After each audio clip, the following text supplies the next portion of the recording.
Hi, this is Grandma Lorie's Bible Stories, and today Jacob, Esau, and the birthright that was stolen, or was it sold? Long ago and far away, there was a prophet named Isaac. He was the son of Abraham. Isaac and his wife Rebekah were finally going to have a baby after waiting and praying for one for 20 years. Yes, Rebekah was finally pregnant, and not just an ordinary-sized pregnancy. She was huge, and that baby inside didn't kick like most babies inside their mothers. It leaped and wrestled and bumped and rock and rolled all night and all day until Rebekah thought she would go crazy. She prayed to ask the Lord, "What is going on with this baby inside me? Other women get a few jabs and wiggles, but mine feels like a galloping horse. I begged for a baby, but I feel like this one is going to burst me open any minute. Why? Was she ever surprised when she got an answer in words from the Lord? He said, "Two nations are in your womb, and two kinds of people will come out of you. One people will be stronger than the other, and the older son shall serve the younger son." Rebekah's mouth dropped open. Twins? She was going to have twin boys, and already they were fighting? Finally, she gave birth to twin boys, as the Lord had said. The first one was all red and covered with hair, so they named him Esau, which means hairy one. As the midwife pulled him forth, she found the second twin had grabbed hold of Esau's heel and hung on so hard he didn't come loose until he was out of the womb too. It was as if he wanted to be the firstborn and wouldn't give up until it was too late. So they named him Jacob, which means tries to take first place. Those two names had a big effect on the rest of their lives. Jacob, the younger son, was super smart, plus kind and gentle. He loved to study and pray. He loved God, and he really wanted to have God's power of the priesthood as his father did. In those days, only the oldest son could have the birthright blessing. That means the oldest son got his father's wealth, flocks, herds, and everything he owned, plus the power of the priesthood. The younger son had to earn his living by working for his older brother. Esau, the oldest, grew up big, strong, and handsome, but still very hairy. In fact, as Father Isaac got old and began to go blind, he could always tell which son he was with, because when he reached out to take his son's arm, Esau's arms felt as hairy as a goat, while Jacob's skin was nice and smooth. In some ways, Isaac seemed to love Esau best. Esau was a skilled hunter who could take his weapons up into the hills and almost always bring home a tender young deer. Esau knew how to cook up that venison into a spicy stew that was Isaac's very favorite meal. Rebekah reminded her husband Isaac, "Jacob is more kind, much smarter. He can read and write the best and always obeys what we tell him, and he loves God." But Isaac really adored his big older son in that spicy stew best of all. Young Jacob told his mother, "I know Father doesn't love me as much as Esau. He doesn't seem to care that I obey God and respect you and the priesthood a lot more than Esau does. Mother, you know Esau really doesn't care about religion at all. He even teases me because I do." One day when they grew older, Esau went out hunting on a mountain. He promised his father he would not come home without a deer to make some spicy stew. He was gone for maybe 3 days or so, but he didn't find one single deer. Boy, was he famished as he staggered toward home. He was shaking with hunger and weakness, sometimes stumbling to the ground. On that same day, Jacob was close to the same mountain, tending his father's sheep. He had made up a big pot of red lentil soup, maybe with sausage and tomatoes in it, which happens to smell heavenly, almost like pizza. They called that kind of soup pottage. When Esau smelled that soup and saw Jacob's tent, he said, Jacob, thank the heavens you're here. I would starve to death if I had to walk all the way home without eating anything." So he came staggering up to Jacob's cooking pot and begged, "Please give me some of your lentil soup before I drop dead right here and now. I haven't eaten for days." Jacob, who I told you was smart, was also sometimes tricky. He said, "I will give you all the soup you want to eat if you will give me your birthright as the oldest son." "You might as well have it," growled Esau, "since I won't live to get it anyhow if I don't eat. Sure, Jacob, I hereby give you my birthright as the oldest son, okay? Agreed? Now give me a bowl and a spoon." He gobbled down that delicious stew until he was so stuffed he could hardly move. He slept all night and went home in the morning. He didn't give one more thought to selling his birthright to Jacob for a few bowls of pottage. Nobody had heard him sell his birthright to Jacob except the Lord. The Lord heard him. A few days later, Jacob went home and told his mother what had happened. She just shook her head. She remembered the words the Lord had told her long ago, that the youngest son would rule the older son, and she thought to herself, "Well, we will see if the Lord makes Esau keep his bargain." To prove that Esau didn't care much about God or his commandments, as soon as he got old enough, he went to the next big city and married two, not one, but two Hittite girls who both worshipped idols. That was so against God's laws.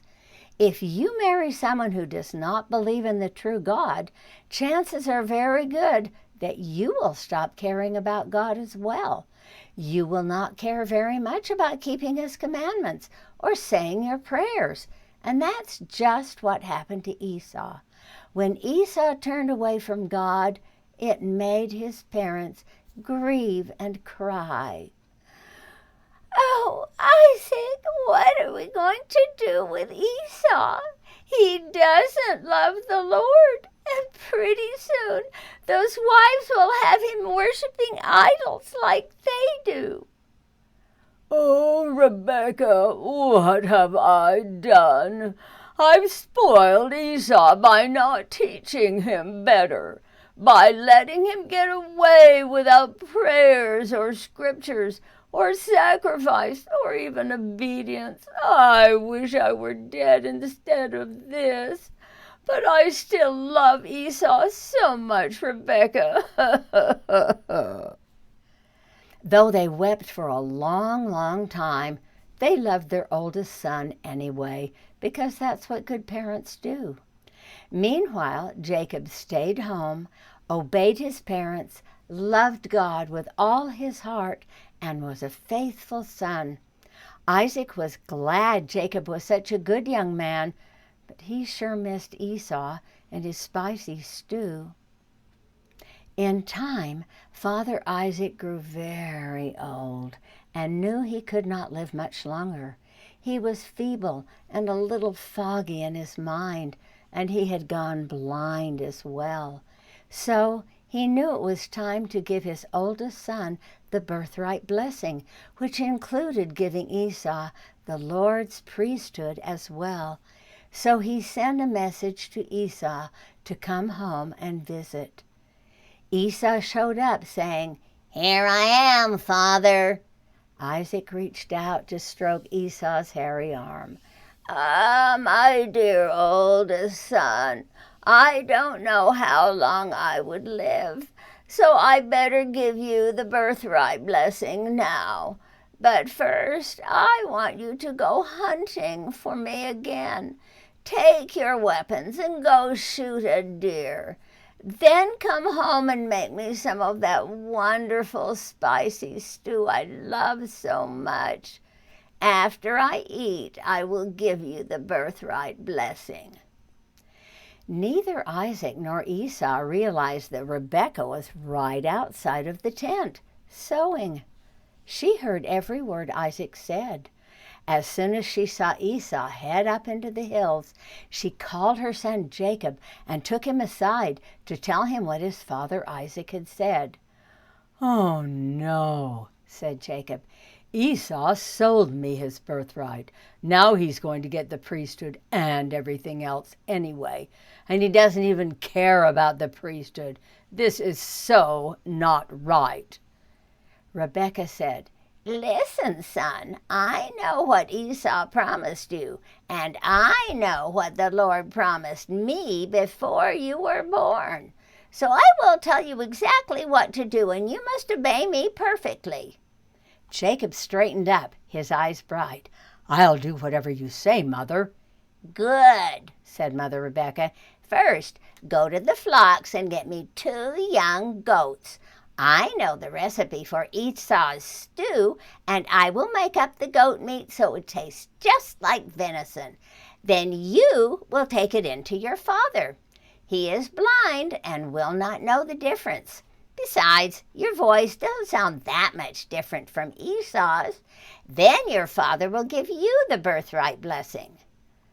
"But father will feel me," said Jacob. "Esau's as hairy as a goat, and I am smooth.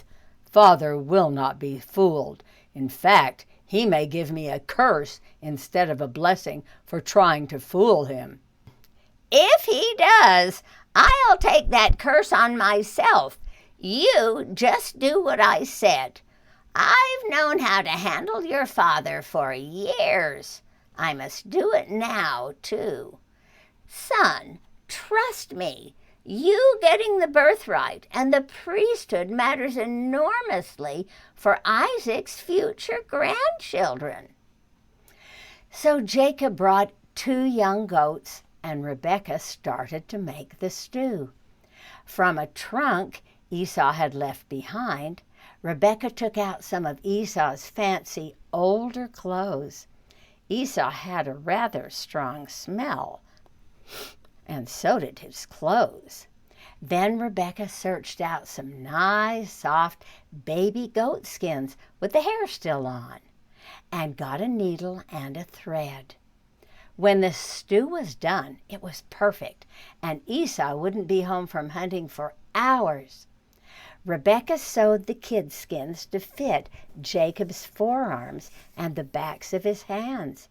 She wrapped some more hairy skin around his smooth neck because she knew her husband would hug Esau's neck when he came with the stew. She had Jacob put on Esau's rich but smelly old clothes. "There," she said, "you're ready. Now take this bowl of stew, and here's some fresh bread to go with it. Go see your father and try to sound like Esau." Jacob felt bad about being sneaky to fool his father, but Esau had sold him the birthright, and the Lord had promised his mother that he would be the leader. So he gulped a couple of times with nervousness and went in to see his father. "Father," said Jacob, "here I am, your son Esau, with the spicy stew you asked for. Please sit up and eat, and then give me your blessing." Isaac turned his head this way and that to hear better. "How did you shoot a deer and make this stew so quickly?" he asked, sounding suspicious.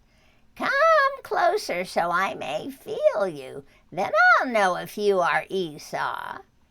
He felt Jacob's hands and arms, hugged his neck, and gave a few big sniffs. to smell his son's clothes. Yep, everything felt and smelled just like Esau, but that voice sounded kind of different. But he knew he was a little deaf. So Isaac ate the spicy stew, and it was as delicious as ever. Then he told his son to kneel before him for the blessing.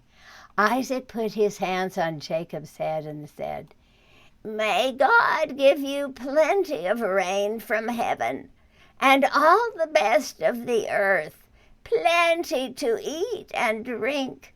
Let people serve you. Let you be lord over your brother. Let your mother's son bow down to you. A curse on anyone who curses you, and a blessing on anyone who blesses you." Jacob breathed in relief, but he had barely left his father for a few minutes when who should arrive but the real Esau, holding a bowl of spicy venison stew. He did not see Jacob in his disguise. "Father," Esau said, "I brought you the venison stew, and I'm ready for your birthright blessing." "What?" exclaimed Isaac. "Who are you? My son Esau was just here with the stew, and I gave him the blessing." Then Father Isaac began to tremble. "I thought something was wrong. It must have been Jacob dressed up to fool me, and I did give him the birthright blessing. I cannot take it back." "No, no," cried Esau bitterly. "Give me a blessing too. Haven't you saved any blessing for me?" Isaac began to weep.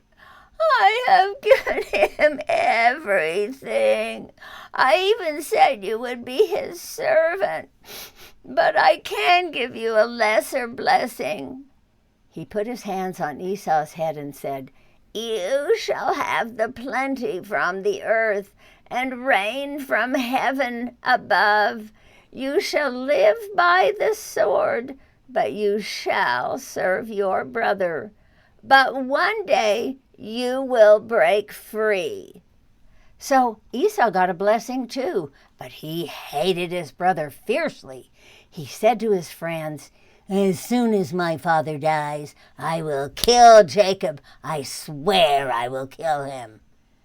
But someone told Rebekah what Esau said, so she called Jacob to her tent. "Your brother has sworn to kill you after your father is dead. If you stay here, he will surely do it. You must go to my brother Laban in his city of Haran. Stay there a while until Esau gets over his hatred. When he's cooled off, I will send for you to come home.